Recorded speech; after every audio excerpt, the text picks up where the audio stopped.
Byju's exam prep के जो analysis वाले वीडियोस आते थे, तो एक्चुअली में वो मैं देखा करता था, तो काफ़ी ऐसे टीचर्स अब हो गए थे नोन में जो कि एक इंस्पिरेशन बन चुके थे। प्रिपरेशन करते रहो sir, result is not in our hand. कभी ना कभी एक एग्ज़ाम तो अच्छा होगा ही, बस एक ये मोटिवेशन रखना।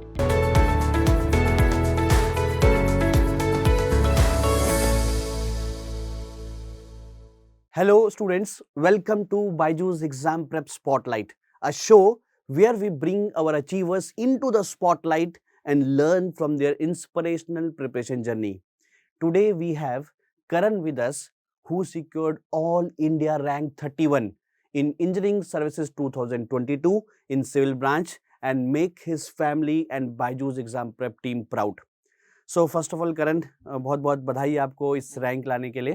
Thank you so much sir. हम आगे की वार्तालाप शुरू करें, बातचीत करें, आपके बारे में जानें, आपकी स्ट्रगल्स के बारे में जानें, उससे पहले एक ब्रीफ इंट्रोडक्शन हमारे व्यूअर्स को अपने बारे में दे दीजिए। Yes, sir. So my name is Karan Gupta and I'm from Udhampur district of Jammu and Kashmir. I've done my schooling from Delhi Public School up to my class 10th. Then I moved to DAV to pursue my plus 1 and plus 2. And then I came to Delhi for my BTech in civil engineering from Delhi Technological University. And then I prepared for the exam and I've got AR 31 this time.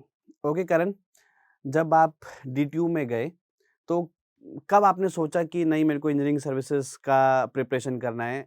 First year में सोच लिया था? कौन सी year से आप preparation करना start हुए? कब आपने सोचा? Sir right from the end of my 12th class कहीं ना कहीं एक ये डायरेक्शन तो पता थी कि जाना तो गवर्नमेंट सर्विसेज में ही है, बट ओके, इतना आइडिया नहीं था कि अब क्या चीज़ आती है। तब तो सिर्फ सर JEE का पता होता है कि ये है, यहाँ से कुछ करना है पहले। तो फर्स्ट ईयर तो सर काफ़ी डेविएटिंग रहा, बिल्कुल ही डेविएट हो गया अपने बात से। इनफैक्ट सर फर्स्ट सेमेस्टर में तो बिल्कुल ही 6.1 CGPA आया, मतलब सप्लीमेंट्री भी आ चुकी थी। ओके, देन उसके बाद फिर सेकंड ईयर में कहीं न कहीं ये लगा कि कोचिंग अगर ले लूँगा तो 2 साल तो प्रिपरेशन तो नहीं, बट कहीं न कहीं वो ट्रांज़िशन फ़ेज़, वो चेंज लाने में ही मेरे को लग जाएगा 1 साल। तो इसलिए मैंने थोड़ी जल्दी प्रिपरेशन स्टार्ट कर ली। तो 4th ईयर में फिर कहीं न कहीं आइडिया हुआ। 4th सेमेस्टर में कहीं न कहीं आइडिया हुआ कि हाँ, या तो इंजीनियरिंग सर्विसेज़ की तरफ जाना है या फिर गेट की तरफ। तो एक कॉम्प्रिहेंसिव ही शुरुआत करी फिर 4th सेमेस्टर से ही। ओके, फोर्थ सेमेस्टर से। और from supplementary to all India rank 31, ये एक बहुत ही इंस्पायरिंग जर्नी होगी आपकी। Yes sir. करण, आपने थर्ड ईयर में गेट दिया था, उस समय कितना रैंक आया? फिर फोर्थ ईयर में गेट, उसमें कितना रैंक आया? सर थर्ड ईयर में प्रिपरेशन तो 50% ही हुई थी, बट हाँ क्योंकि एक अपॉर्चुनिटी थी कि थर्ड ईयर में भी दे सकते हो आप, तो मैंने एग्ज़ाम दिया तो नियर अबाउट 5000 आप बोल सकते हो, 4900 समथिंग आया। फिर देन उसके बाद फोर्थ ईयर में वापस प्रिपेयर किया एंड अभी भी सर थोड़ा हार्ड लक ही रहा कि कुछ मार्क्स से रह गया, बट ये यार अभी मेरा 215 आया था। ओके, एंड देन फिर ये फर्स्ट अटेम्प्ट इंजीनियरिंग सर्विसेज में भी हुआ, तो आई वाज लकी कि 31 रैंक आ गया इसमें। ओके। तो 5000 आपका थर्ड ईयर में गेट में रैंक आया, फिर आपके पास 250 के आसपास आपका गेट 215। 215 रैंक आया, और फिर ऑल इंडिया रैंक 31 इंजीनियरिंग यस सर्विसेज। सर। करण, एक बार फ्रैंकली एकदम, जब आप प्रिपरेशन कर रहे थे इंजीनियरिंग सर्विसेज की प्रिपरेशन के समय, आपने या एग्जाम देने के बाद भी यस आपने सर। सोचा था कि यार मेरा इंजीनियरिंग सर्विस क्लियर हो जाएगा और 31 रैंक भी आ जाएगा?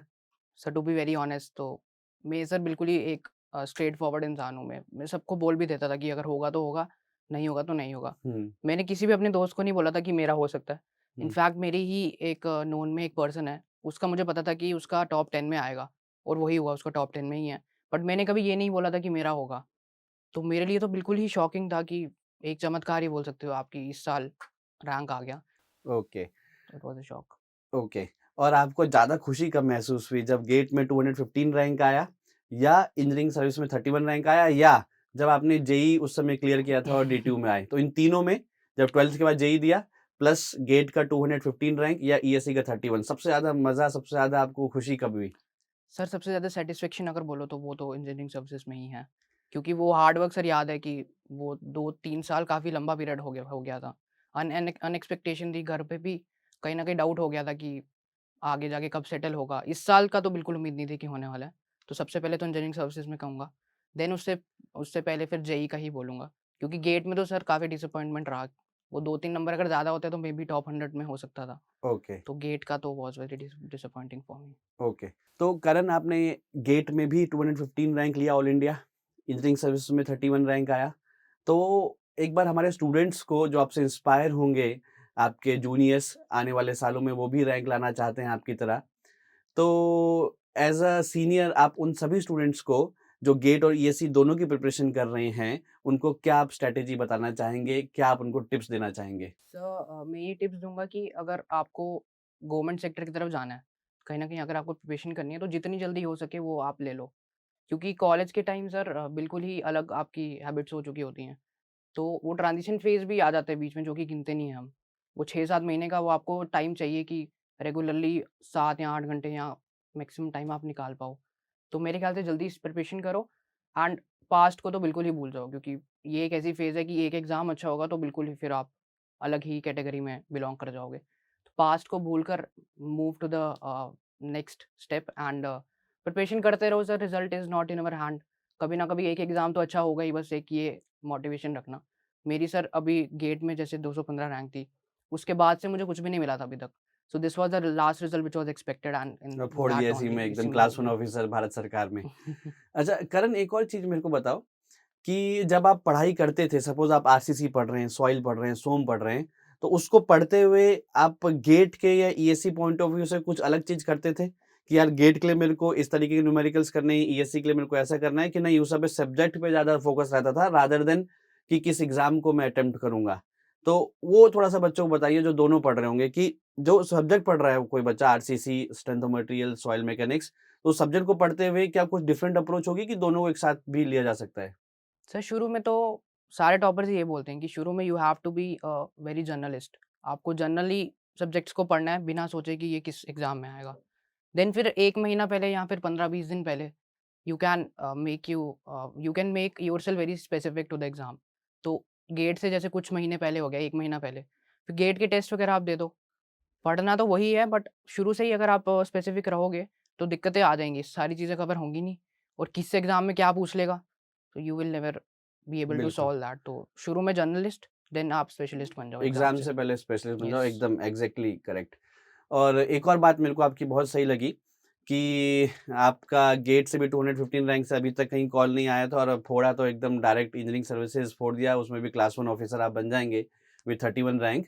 और आपने कहा कि एक ही एग्ज़ाम चाहिए क्लियर करने के लिए, यस सर। तो मैं हमेशा अपने स्टूडेंट से कहता भी हूँ कि जो स्टूडेंट है ना वो बॉलर यस सर, है ना? वही और सेम जो चीज़। किस्मत है वो बैट्समैन है। यस। अगर किस्मत को आपको हराना है तो बैट्समैन को हमेशा सेंचुरी मारने के लिए लगातार उसको टिका रहना पड़ेगा। Yes sir. लेकिन स्टूडेंट है वो बॉलर है, उसको सिर्फ 1 बॉल चाहिए, उसको एक एग्ज़ाम चाहिए, बॉलर को भी 1 बॉल चाहिए बैट्समैन को आउट करने के लिए। तो बट सर स्टूडेंट वही बॉलर है, इम्पोर्टेंट वही है कि यू कीप ऑन बॉलिंग। वो कीप ऑन कब बॉलिंग कब विद एक बॉल आ सेम जाएगी, मोटिवेशन। हाँ, यू नेवर नो। ऐसा नहीं होना चाहिए कि आप शुरुआत में आउट नहीं कर पा रहे हैं या यस किस्मत सर। आपको बीट कर दे रही है, तो आप फिर अगली बॉल उतनी इंटेंसिटी से ना डालें। And ESC sir it is just like a test match की टेस्ट मैच, सेकंड इनिंग आ जाएगी मेंस में, तो यू नेवर नो कि कब आप ज़्यादा स्कोर कर जाओगे किसी से, तो बिल्कुल। इसीलिए लगना ज़रूरी है। और ज़्यादा स्टैंडर्ड डेविएशन भी सब्जेक्टिव के मार्क्स में आता है। हाँ, हाँ प्रीलिम्स सर। में एक स्टूडेंट के 10 मार्क्स ज़्यादा, दूसरे के 10 मार्क्स कम, 15 यस मार्क्स सर। ज़्यादा, 15 मार्क्स कम।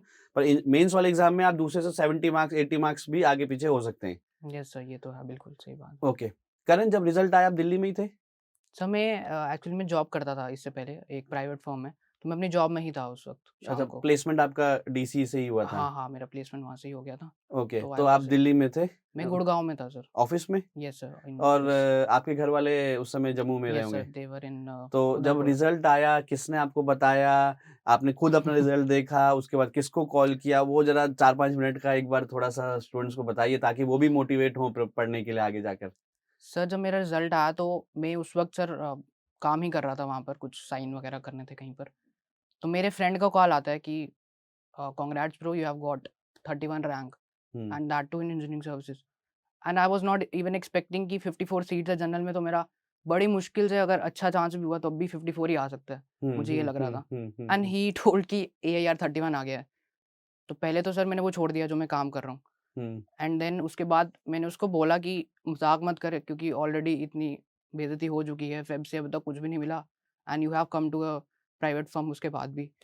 तो फिर मैंने उससे स्क्रीनशॉट मँगाए, देन स्क्रीनशॉट आया, तब भी विश्वास नहीं हुआ कि मैंने सही उसको कहा कि स्क्रीनशॉट भेज रहा है कि गलत? हाँ, उस समय थोड़ा हो जाता है हो कि जाता यार है कि पूरा प्रूफ लेना है पूरा अपने को। देखे कि नोन में है कोई बंदे या नहीं। हुँ, तो देन उसने पीडीएफ सेंड करी and sir at that moment कि मुझे रियलाइज़ हुआ कि ये तो कुछ मतलब चमत्कार ही हो गया है कि मचा दिया अब। मतलब ये हुआ कैसे? I was completely shocked. I um, was unable to react for complete 1 day. Um, फिर देन उसके बाद सर फिर मैंने घर पे कॉल करा and they were not able to tell anything. They were very emotional. Even मेरा भाई ज़्यादा इमोशनल हो गया था when he heard कि ये हो गया है. फिर देन उसके बाद धीरे धीरे सबको पता लगा एंड देन फिर उसके बाद थोड़ा नॉर्मल हुआ 1-2 दिन बाद. ओके, तो तो it आपके was पेरेंट्स तो बहुत प्राउड में होंगे अभी भी. so they are very happy and so this is the moment that you live for कि जल्दी से जल्दी वो टाइम आए कि आपके पेरेंट्स कहीं ना कहीं सेटिस्फाई हों. अपने ओके, से ज़्यादा उनकी सेटिस्फेक्शन मैटर करती है एंड आई वाज लकी कि जल्दी ही वो चीज़ हो गई. आपकी फैमिली में आप पहले क्लास 1 ऑफिसर हैं यस सर, इंडियन गवर्नमेंट में. ये फर्स्ट टाइम ही हुआ होगा कि ओके, चलो बहुत यूपीएससी बढ़िया के है. थ्रू कोई गया होगा. ओके, सो एस्पिरेंट्स आप समझ सकते हैं कि करण को जिस तरीके से अभी फीलिंग हो रही है वो मूवमेंट बताने में ही, तो आप सोचिए कि वो मूवमेंट कैसा रहा होगा. और आपके जीवन में भी ऐसा मूवमेंट आ सकता है जब आप अपने माता पिता को प्राउड कराएं, क्योंकि आपके चाइल्डहुड से लेके वो आपके लिए लगातार प्रयास कर रहे हैं, आपके बेटर फ्यूचर के लिए, आपकी बेटर हेल्थ के लिए भी. और जब वो आउटकम वहाँ पर मिलता है तो वो एक ये स्पॉटलाइट या कहीं पे वो बयान नहीं किया जा सकता है जो उनकी एग्जैक्ट फीलिंग होगी. हाँ, थोड़ा बहुत मैं समझ सकता हूँ, थोड़ा बहुत वो समझा सकते हैं, पर एग्जैक्टली 100% उसको रेप्लिकेट कर देना वो इतना आसान नहीं होता है. आपके जीवन में भी ऐसा समय आए तो उसके लिए हार्डवर्क करना पड़ेगा, क्योंकि ये बहुत सालों का हार्डवर्क है जो कुछ क्षण के लिए आपको एकदम मतलब ऐसा रिजल्ट दे देगा कि हालांकि उसका जो बेनिफिट है वो तो पूरी थ्रू आउट द लाइफ है, लेकिन वो जो पल होता है वो मतलब क्या उसको कहेंगे कि बयान नहीं किया जा सकता उसको शब्दों में. करण, ये एक कॉमा है या फुल स्टॉप? मतलब अभी इंजीनियरिंग सर्विस के बाद आप सिविल सर्विसेज या आईआरएमएस के प्रिपरेशन कर रहे हैं कि नहीं, अब इंजीनियरिंग सर्विस में ही रहना है? Sir to be very honest, मैं जैसे आपको शुरू में भी कहा कि मैं सब कुछ बता देता था जो मेरे को होता था. तो मैंने कभी भी सर शुरू में ये नहीं रखा कि मैंने को नॉन टेक्निकल वाली साइड ब्यूरोक्रेसी की तरफ जाना है. तो I think it is a full stop and कुछ साल तो definitely I will not try in any of the sector. But हाँ, उसके बाद कुछ होता है तो then that is different thing. But मैं तो सर कंप्लीटली सेल्फ सेटिस्फाइड हूँ and that matters the most for me. Okay, अभी रिजल्ट आए हुए 3-4 दिन हुए हैं, आप घर तो नहीं गए होंगे? नहीं सर, अभी तो तो अभी घर जाएंगे? अभी जाऊँगा तो मैं. अभी तो भरपूर स्वागत होगा आपका एकदम तिलक विलक लगा के. अभी सर न्यू ईयर पे मेरे पेरेंट्स आ रहे हैं तो I will go with them. अच्छा, वो दिल्ली आ रहे हैं, फिर आप हाँ, साथ में हाँ, जम्मू जाएंगे? They are coming. Yes sir. Okay. Karan, इस पूरी जर्नी में कभी आपको डिमोटिवेशन हुआ पढ़ाई करते हुए कि यार ये टॉपिक समझ नहीं आ रहा है या ये सब्जेक्ट थोड़ा मुश्किल हो रहा है, कभी डिमोटिवेशन आया या थ्रू आउट आप पूरे फुली एनर्जेटिक, फुली मोटिवेटेड थे? सर मुझे ऐसे कोई दिन याद नहीं होगा जिस दिन शायद डिमोटिवेट ना हुआ हूँ. मैं तो हर दिन ही डिमोटिवेट होता था. हम्म, क्योंकि वो चीज़ जब तक आपने देखी ना हो तो विश्वास करना मुश्किल हो जाता है. हम्म. आपने ना ही अपना किसी दोस्त को देखा है, ना ही किसी रिलेटिव को देखा है, ना ही कोई नोन में है कि हाँ इसने करा हुआ है. तो वो विश्वास रखना कि हाँ मेरा हो ऑल सकता है. इंडिया में इतना रैंक लाना, जबकि सीट हर साल कम ही हो रही है, हम्म, 50 मैक्सिमम सीट्स आती हैं. बट हाँ, ये था सर कि मेरे लिए जो लाइफ चेंजिंग मोमेंट था वो था जब मैंने फर्स्ट टाइम किसी को देखा. एंड वो हुआ था सर मेरे बाबा एटॉमिक रिसर्च सेंटर के इंटरव्यू के टाइम. इंटरव्यू तो मेरा अच्छा नहीं हुआ था, मुझे पता था. बट जब मैं आ रहा था सर तो मैं ट्रेन में जब जा रहा था, तो मेरे अपोज़िट बर्थ में एक लड़का बैठा हुआ था एंड वो मेरी बातें सुन रहा था. तो उसको कहीं न कहीं आइडिया हो गया था कि ये कोचिंग वाली साइड ही है. एंड उसको देखकर तो मुझे कभी लग ही नहीं सकता था कि इसको पता भी होगा कुछ. तो उससे बातचीत करने पे मुझे पता लगा कि उसका रैंक ऑल इंडिया 7 आया हुआ गेट में मैकेनिकल में. Okay, and he was in the final year only okay. And from a very normal college. तो उसको देखकर एक विश्वास है कि अगर ये 7th रैंक ला सकते हैं, तो कहीं न कहीं टॉपर्स तो नॉर्मल ही होते हैं. एंड मे बी एक काफ़ी नॉर्मल ही हूँ, एवरेज स्टूडेंट ही रहा हूँ शुरू से. In college also sir I was not the topper. तो वहाँ से एक वो कॉन्फिडेंस आ गया एंड वही कॉन्फिडेंस शायद मेरे ख्याल से मेंस में एंड इंटरव्यू में अच्छा करा गया. प्री तो सर नहीं हुआ था इतना अच्छा. ओके. बट हाँ, उसके बाद से तो जो भी हुआ है वो that is due to the confidence, क्योंकि वो 10-15 नंबर से ही सिलेक्शन रुक जाता है. वो ही ओके. शायद ज़्यादा आगे होंगे किसी में तभी जाके 31st रैंक आ पाया. ओके. तो करण, आपकी इस पूरी प्रिपरेशन जर्नी में बायजूस एग्जाम प्रेप ने किस तरीके से आपकी हेल्प की?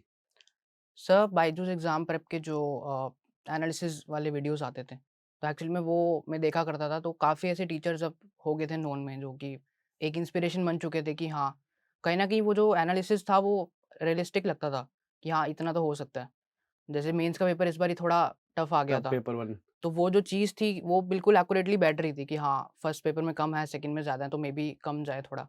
तो वो सब देख के एक विश्वास आ गया था कि हाँ, अगर इसीलिए वो कट ऑफ भी इस बार 50 मार्क्स कम हो गया है. अगर वो मुश्किल है, टीचर्स भी मुश्किल बता रहे हैं तो एक्चुअल में मुश्किल होगा.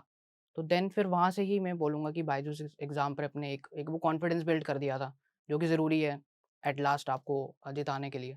ओके तो आई विल से कि in that way it has helped me. Okay so thank you Karan thank you for so much sir. sharing your inspiration journey. I'm very sure that many of the students will get benefited from this. Yes sir, thank you sir. तो दोस्तों ये थे हमारे साथ करण, और करण की journey from backs from supplement in the first year to 4900 rank in third year GATE, and then clearing the gate examination in 2022 with 215 rank, and then also clearing the engineering services 2022 examination in the same year with rank all India rank 31. तो यदि करण जो खुद बता रहे हैं कि वो एक एवरेज स्टूडेंट थे, वो अपनी जर्नी को ऑल इंडिया रैंक 31 तक ले जा सकते हैं with this dedication and consistency, तो आप भी ले जा सकते हैं। बस शर्त ये है कि आपके जीवन में भी वैसी ही कंसिस्टेंसी, वैसे ही ठहराव और वैसे ही ऑनेस्टी होनी चाहिए। तो कोई भी मंजिल, अगर ये सब गुण आप में हैं, तो कोई भी मंजिल आपसे दूर नहीं है। Thank you, all the best.